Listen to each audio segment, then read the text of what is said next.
Hi, నా పేరు కావ్య. నేను ఏపీ నుంచి వచ్చాను. బీటెక్ గ్రాడ్యుయేషన్ 2023లో అయ్యింది. అండ్ నెక్స్ట్ ప్లేస్మెంట్లో అటెండ్ అయ్యాను. ఇంట్రెస్ట్ ఉండింది. జాబ్స్ అన్నీ ఆఫర్లో వచ్చి ఆగిపోయినాయి ఉన్నాయి. And after that family support చేయడం వల్ల నేను నెక్స్ట్ వేవ్కి జాయిన్ అయ్యాను. అది జాయిన్ అయిన తర్వాత దాంట్లో నాకు వచ్చిన సపోర్ట్ చాలా అంటే చాలా బెటర్గా అనిపించింది.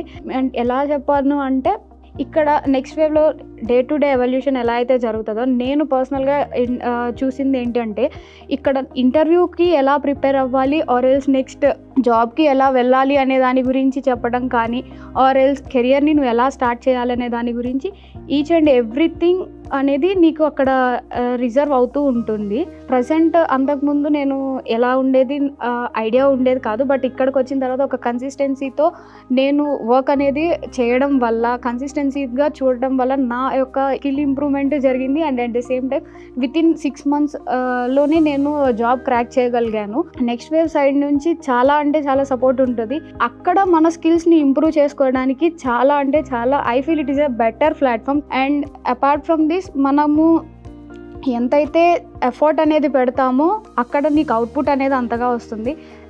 What I personally believe is, ఇన్ని డేస్ నేను చేసిన హార్డ్ వర్క్ అనే దానికి ఒక మంచి అవుట్పుట్ రావాలి అని నేనైతే ఎలా ఎక్స్పెక్ట్ చేశానో అది త్రూ హెచ్టీసీ ద్వారా వచ్చింది అని నేను అనుకుంటున్నా. బట్ ఏదైనా ఒక అవుట్పుట్ రావాలి అంటే it me takes time. But until ఆ టైం వచ్చేంత వరకు వీ షుడ్ వెయిట్ అండ్ కన్సిస్టెంట్గా చేయాలి ఆ హార్డ్ వర్క్ అనేది.